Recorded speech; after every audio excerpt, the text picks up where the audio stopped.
Okay, I don't give a shooting star anymore. I'm doing this unscripted. I'm so angry. Okay, so my computer started to do some goofs by the beginning of November, just when I promised you guys on my Facebook page that I was gonna make a video for Inktober. So this video was gonna come very late. Well, at least it's here. I really want to do it. Like any monthly challenge, it got very stressful, but it was also very much fun. And I am proud to say that I have survived Inktober. I didn't miss a single day. I was able to get to the very end, drawing every single day in an inked piece, traditionally in my case. And I'm really excited to show everything to you guys, and hopefully you'll enjoy it as much as I did. So I'm going to be showing the art I made throughout October and talking about the characters featured. I really hope you enjoy it. So let's get to it. Good afternoon, my bubble friends.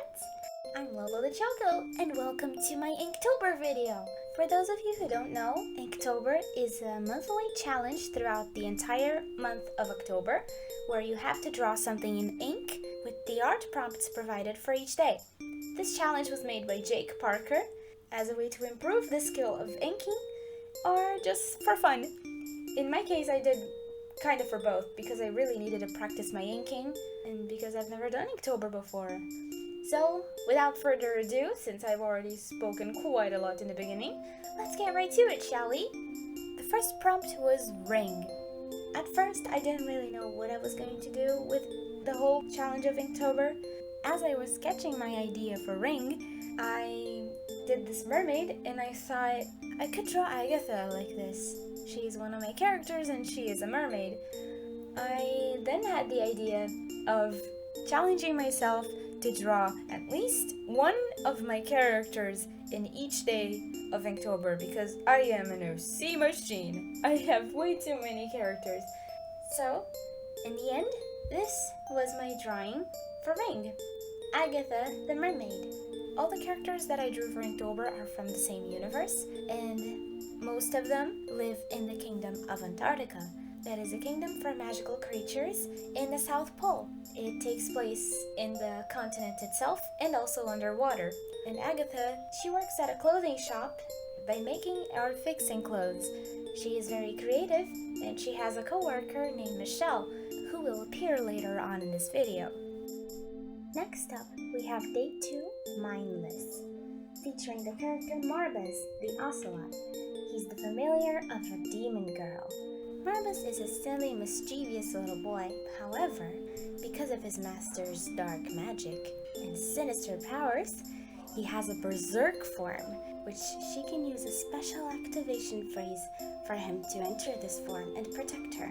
I forgot to mention, but in this universe, animals can have humanoid forms.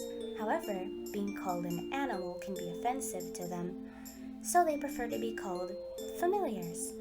Marbus, for an example, was born in his ocelot form because that's his original form, and then later on, when he reached magical maturity, he was able to develop his humanoid form, and this goes for every familiar in this universe.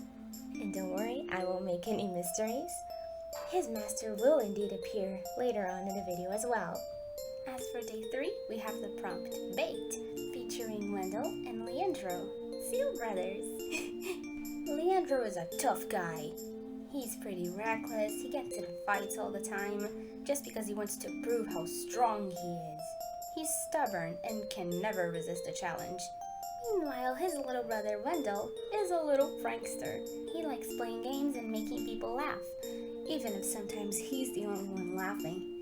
Because of this, Leandro tends to end up being the target for many of Wendell's pranks.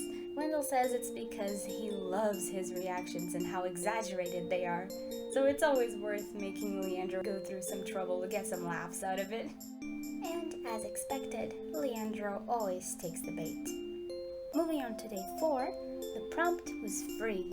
For this day, I chose to feature Lieutenant Malik, the leader of the Royal Guard in one of the cities of Antarctica. Every city is separated in districts, and each district has a leader of the guard responsible for leading each group of soldiers. In this case, it's Malik the Skua and his little Skua soldiers.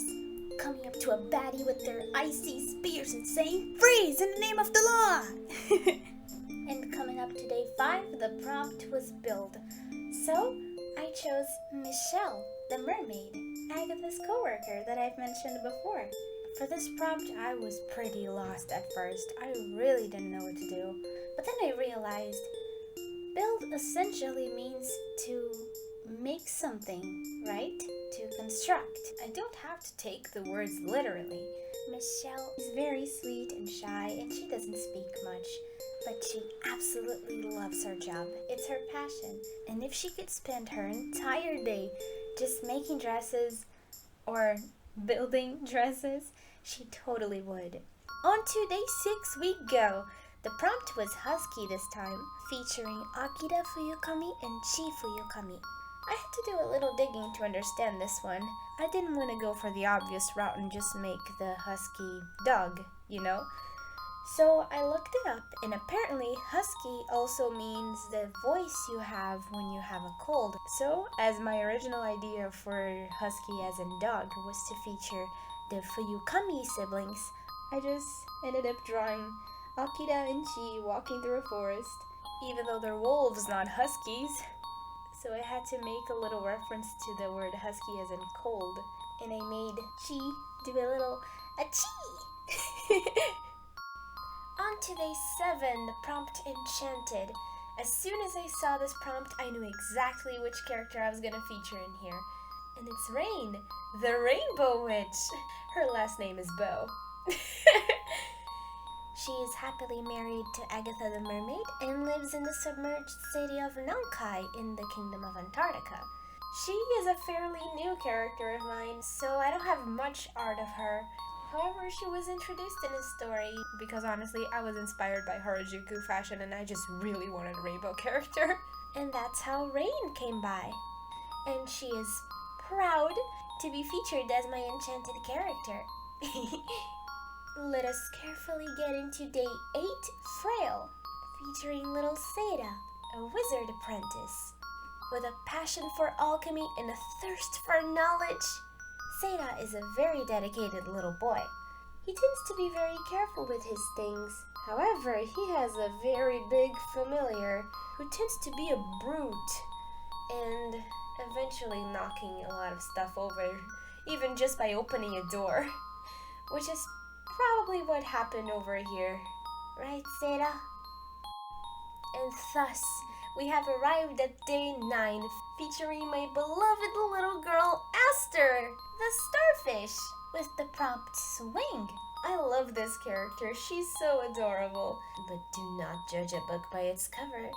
This cutie is a mercenary. Using her adorableness as a secret weapon, she is able to take out anyone she is assigned. And she does everything with a wicked smile. And they won't even see it coming. Here we are into day 10, with the prompt today being Pattern, and featuring my very first character from this universe, Yumima, the seahorse. Sea mare? Well, she is a very important lady as she is part of the Royal Council located in Nankai, the submerged city of Antarctica, where the palace is located and where Yumima spends most of her time with the princess, assisting her in whatever she needs. Yumi can be pretty strict, but she's overall really nice. She just worries a lot about her people and wishes the best for the kingdom. It's the double one, everybody! Day 11's prompt was Snow, featuring another one of my beloved characters, Reiki, the Snow Witch. With a heart of gold and an emotional backstory, Reiki is the successor of the previous great Snow Witch. Her mother was loved throughout the entire kingdom, and now that she is sadly gone, the job has fallen onto Reiki's hands, and she is very happy to continue on her mother's legacy. However, she's not very confident in the power she has. She has no idea how strong she actually is. And now, day 12, with the prompt Dragon. Even though she's not a dragon, she certainly looks and acts like one. I'm talking about Yamimori, the Halmahera gecko. And she is the familiar of Seda, Remember the brute I was talking about? Yeah, she has no intentions of being delicate. She's very loyal, very stubborn, and very, very strong. And if you mess with her child Seda, she will show you no mercy. I'm gonna put off a little warning right off the bat on day 13, Ash, because it gets a little dark. This is Rainia, a necromancer demon. Remember Marbus? Yep, this is his master. She has a stone-cold heart. She can be selfish, and she has an unquenchable thirst for power. All for the sake of proving to the ones who once knocked her down for being weak that she's better than them. And when it's their time to be humiliated, she won't accept apologies. Let's see who will be laughing when they all turn to ashes. Phew, that was something. Well, moving on to day 14, Overgrown, featuring Mina, the penguin girl. Oh, she's a little cutie, very energetic, very happy-go-lucky, and she absolutely loves to play and make new friends. She does tend to get a little irresponsible, though. For having too much fun, she usually forgets to do homework and other chores like that. Yeah, but nobody's perfect.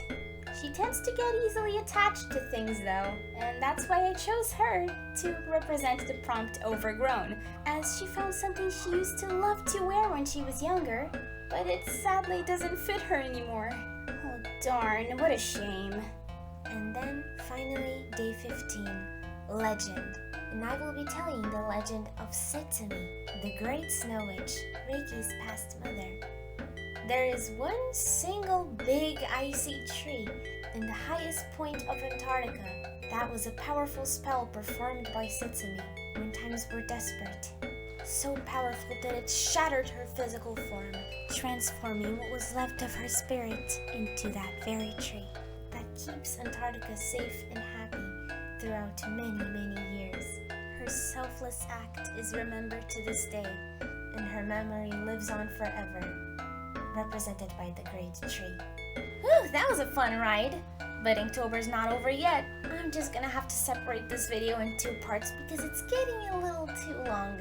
And we still got 16 more days to go. So, I'm sorry, but you guys are gonna have to wait for part 2.